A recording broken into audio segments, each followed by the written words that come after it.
Hello दोस्तों, स्वागत है आपका मेरे YouTube चैनल में। देखिए, इस वीडियो में मैं आपको सिंपल इंटरेस्ट के वो वाले सवाल कराऊंगा जिसमें जो टाइम होगा वो रेट के बराबर होता है। ठीक है ना? तो वो वाले सवाल हम लोग वन बाय वन डिस्कस करेंगे। ठीक है ना? तो बिना समय बर्बाद किए, बिना शायरी सुनाए हम लोग पहला सवाल आपका सॉल्व करते हैं। ठीक है ना? देखो, पहला सवाल पहले मैं आपको पढ़ के सुना देता हूं। ठीक है? देखो, रीना ने साधारण ब्याज पर ब्याज दर जितने ही वर्षों के लिए 1800 का आपका ऋण लिया है उसने। ठीक है ना? तो प्रिंसिपल यहाँ पे मूलधन कितना है आपका? 1800 आपको दिया हुआ है। जो जो दिया हुआ है वो मैं लिखे दे रहा हूं। ठीक है ना? और यदि उसने ऋण अवधि के अंत में ब्याज के रूप में आपको 1152 का भुगतान किया है। ठीक है ना? ब्याज के रूप में 1152 का भुगतान किया है, तो यहाँ पे जो सिंपल इंटरेस्ट है, साधारण ब्याज है, वो आपका 1152। ठीक है ना? तो रेट हम जैसे मैंने आपको निकालना सिखाया था वैसे ही निकालेंगे। ठीक है ना? कोई बहुत इसमें कोई चेंज नहीं होने वाला है। ठीक है ना? देखो, रेट निकालने में क्या करना है।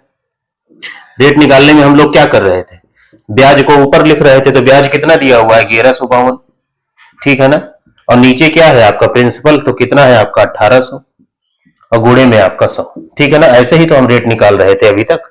इसको आप सॉल्व करिए तो ये कितना, जीरो से जीरो चला गया, 18 छक्का 108 हो गया, और 7 18 चौको 72 हो गया। ठीक है ना?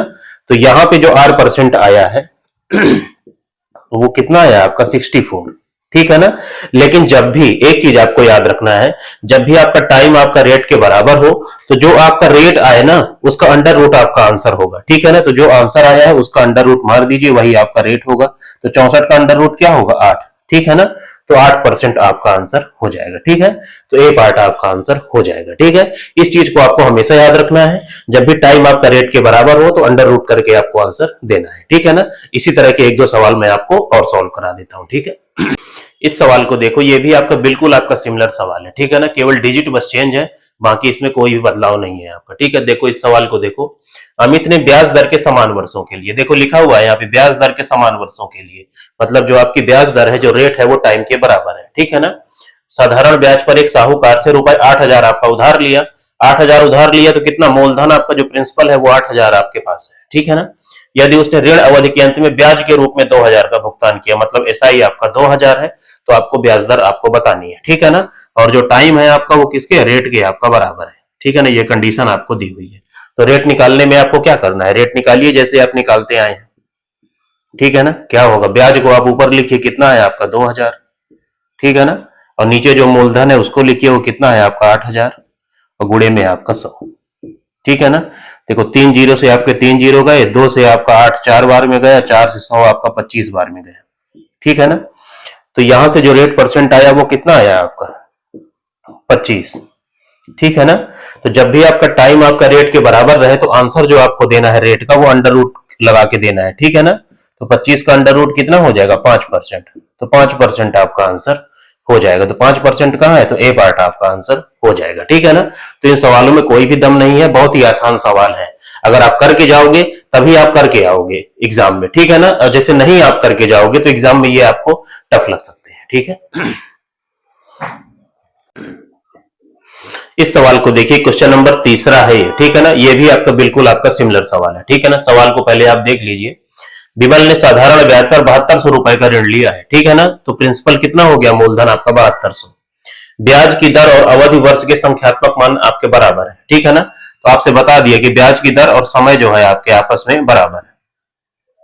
ठीक है ना? ऋण अवधि के अंत में यदि उसे ब्याज के रूप में 5832 रुपए, मतलब साधारण ब्याज के रूप में 5832 का उसने भुगतान किया, तो ब्याज दर आपको बतानी है। ठीक है ना? तो बिल्कुल सेम तरीका है करने को, आप रेट निकालिए। तो क्या करेंगे, ऊपर आप ब्याज लिखिए, कितना हो गया? 5832, बटे में कितना हो गया? नीचे आपका प्रिंसिपल मूलधन, तो कितना हो गया? 7200, और गुणे में आपका 100। ठीक है ना?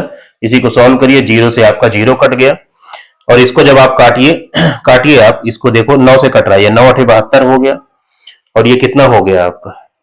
9 6 54 हो गया, 4 9 चौको 36, और 9 8 72 आपका। ठीक है ना? फिर 8 से काटोगे तो कितना? 8 6 64, और 8 1 8। ठीक है ना? तो यहां से जो R% की वैल्यू आएगी आपकी, वो क्या होगी आपकी?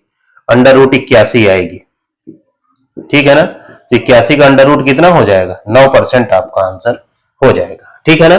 जब भी आपका टाइम रेट के बराबर हो तो रेट हमेशा अंडर रूट करके आपको आंसर देना है। तो कितना हो जाएगा? बी पार्ट आपका आंसर हो जाएगा। ठीक है ना? तो अब देखो, 3 सवाल मैंने आपको एक वीडियो में करा दिए हैं। आपकी बुक में अगर और ऐसे सवाल हो तो बिल्कुल सिमिलर ही होंगे, तो उनको आप खुद से करिए, ठीक है ना। एक वीडियो में 3 सवाल काफी है, ठीक है। तो आज के लिए इतना काफी है। जय हिंद।